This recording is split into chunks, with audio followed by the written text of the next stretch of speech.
What's up, everybody?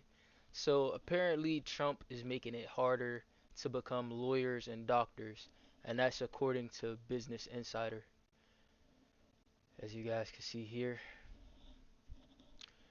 And let's just get into this article. It says a big change to student loans and Trump's spending bill could make it harder to become a lawyer or doctor. And let's just cover these top 3 points. Hold on one second. All right, let's just cover these top 3 points. Trump signed his big, beautiful tax and spending bill into law on July 4th. Been hearing a lot about that. The bill eliminates the Grad Plus student loan program and caps borrowing for graduates and professional students. Okay. The cap could make it harder for students to get advanced degrees. So, apparently, there's going to be a cap to some of these student loans that everybody's been complaining about paying back. And now now that there's a cap, people are complaining that there's a cap, but when there wasn't a cap, people were complaining and saying the loans were predatory.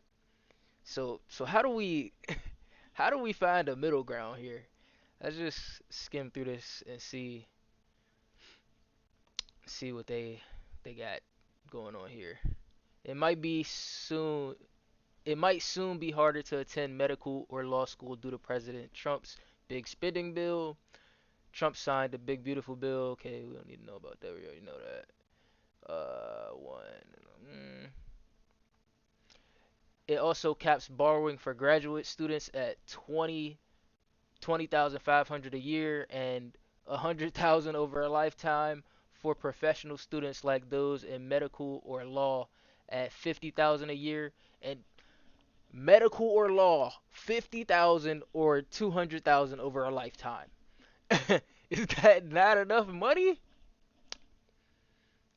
Maybe you need to pick a school that's in your budget.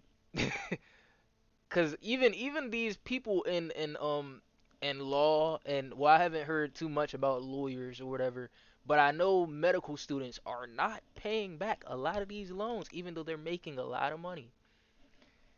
What can be the solution? And people are on their side when they don't pay back the loans, but when they don't get the loans to in the first place, it, people are like it's wrong somehow.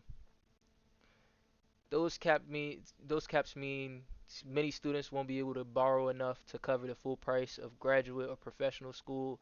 The Association of American Medical Colleges found that the median cost for 4 years of public medical school was 286,000 for the class of 2024, with the amount rising to just over 390,000 to at a private school. Okay, so if you don't have the money, you don't really need to be attending a private school. Um, 4 years for a medical degree costing 286,000 dollars, $87,000 is actually crazy. Um, I really don't know what to say, but at the same time, there has to be something done because we can't just pay for college for the people that want to pay for college. Like I just made a video about blue collar workers and how they feel about uh college students not being able to find jobs, and there's some type of animosity there so where they don't care that they can't find jobs.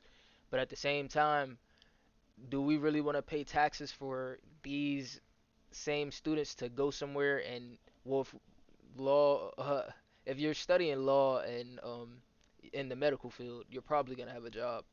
But some of these people drop out. Some of these people, I mean, maybe I guess you should raise it to the amount of 286,000 exactly, or whatever, 300,000.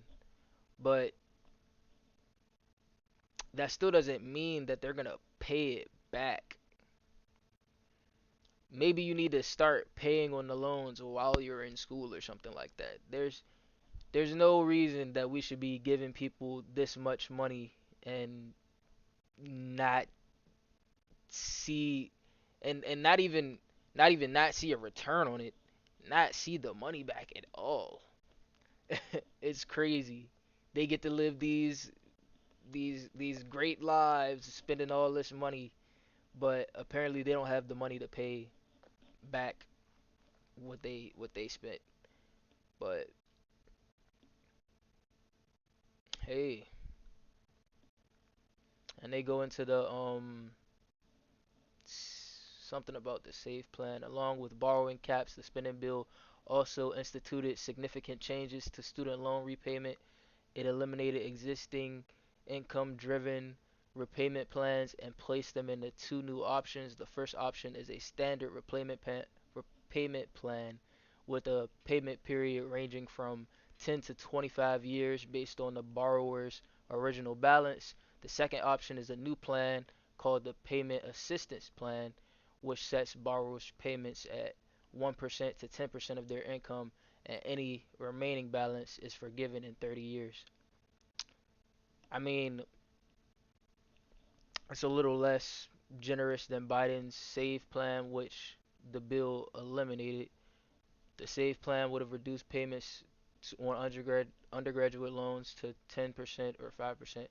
I mean, well, it could, yeah, a little less generous, but still, with all of the interest, it's like it's not like it's going anywhere. I don't know if the SAVE plan would have forgiven any. Let's look that up. Does the SAVE plan forgive loans? If you're already on, well, I would go look it up on ChatGPT, but there's no reason to do all of that for this video. But yeah, I really don't see anything wrong with him capping this. I mean, maybe you need to find a less expensive school. Maybe schools need to stop charging as much as they do. But the answer certainly isn't just let people borrow as much as they want to borrow. But let me know what you think. Is there another solution to this? I really don't. I really don't think there was anything wrong with this, except maybe it's a little bit.